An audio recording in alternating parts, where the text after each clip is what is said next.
negaranya. Maka dampak dari itu, mahasiswa bersama rakyat West Papua secara spontanitas melakukan aksi demo damai di seluruh tanah air Papua Barat dan juga Indonesia sebagai wujud penolakan ujaran rasis yang dilontarkan oleh masyarakat Indonesia sejak 16 Agustus 2019. Di asrama Kamasan Papua, Surabaya, Indonesia, aksi demo damai anti-rasisme secara spontan dan besar-besaran terjadi di tanah air Papua Barat dan Sorong. Dari Sorong sampai Almasuk sejak tanggal 18 hingga 21. Dilanjutkan 26 dan 29 Agustus 2019. Tanpa adanya upaya konsolidasi organisasi tertentu maupun siapapun, melainkan terjadi aksi spontaneous massa.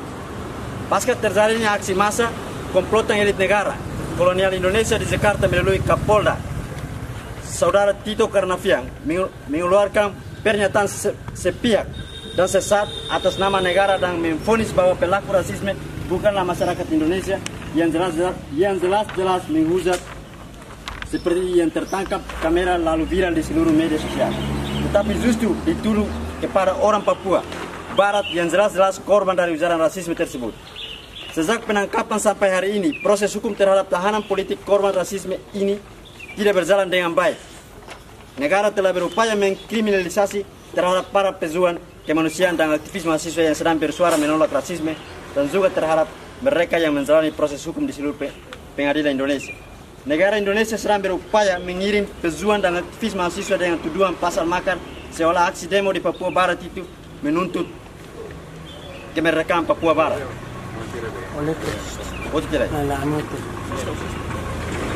Dan hal itu sudah terbukti bahwa pada saat sidang putusan 7 tapol korban rasisme di Pengadilan Negeri Balikpapan, mereka dituntut oleh jaksa penuntut umum JPU kepada terdakwa yang merasakan bagian korban rasisme berbeda dibandingkan dengan pelaku rasisme. Karena pelaku rasisme hanya diberi sanksi 5 sampai 10 bulan penjara, tetapi korban rasisme dituntut 5 sampai 17 tahun penjara. Itu bukti bahwa hukum Indonesia itu rasis bagi rakyat Papua Barat. Dengan melihat proses hukum demikian, Front Rakyat Maubere untuk West Papua sebagai organisasi solidaritas internasional menyatakan sikap kepada pemerintah kolonial Indonesia sebagai berikut. 1. Menuntut kepada Presiden kolonial Indonesia Joko Widodo segera bebaskan semua tahanan politik korban rasisme di seluruh Indonesia tanpa syarat. 2. Kami mendesak kepada Presiden kolonial Indonesia Joko Widodo untuk segera mengusut tuntas pelaku rasisme yang merupakan seorang oknum TNI. Dengan tegas menolak upaya kriminalisasi terhadap tapol korban rasisme dengan stigma makar dan mengirim mereka ke pidana hukum yang berat. Kami menilai bahwa tuntutan yang diberikan terhadap 7 tapol terdakwa dalam tuntutan 5-17 tahun penjara merupakan diskriminasi terhadap mereka karena tidak sesuai fakta persidangan yang terjadi di Balikpapan. 5. Kami menolak tim 100 yang telah dibentuk oleh elit-elit Papua untuk kepentingan perpanjangan otsus, pemekaran dan lain-lain.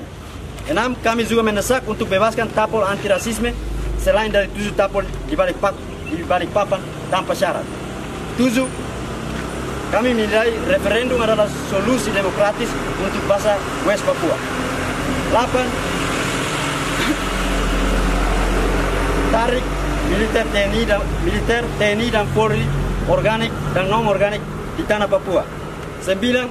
Indonesia, Belanda dan Amerika Serikat segera bertanggung jawab atas New War Agreement 15 Agustus 1962. 10. Tutup Freeport, LMZ, Tangguh, MNC dan lain-lain yang merupakan dalam dari kejahatan kemanusiaan yang terjadi di tanah Papua. 11. Kami dengan tegas menolak segala macam bentuk diskriminasi rasis dalam bentuk apapun dan untuk siapapun. 12. Buka akses bantuan kemanusiaan dan jurnalis internasional ke West Papua untuk mengungkap semua fakta yang terjadi di tanah Papua. Demikian pernyataan sikap ini kami buat dengan penuh rasa bertanggung jawab atas perhatian dan kerjasamanya kami menyampaikan terima kasih. Hidup solidaritas internasional. Hidup. Salam revolusi. Salam. Papua. Merdeka. Papua. Merdeka. Papua. Merdeka. Ini. Lah, ambil dulu aku.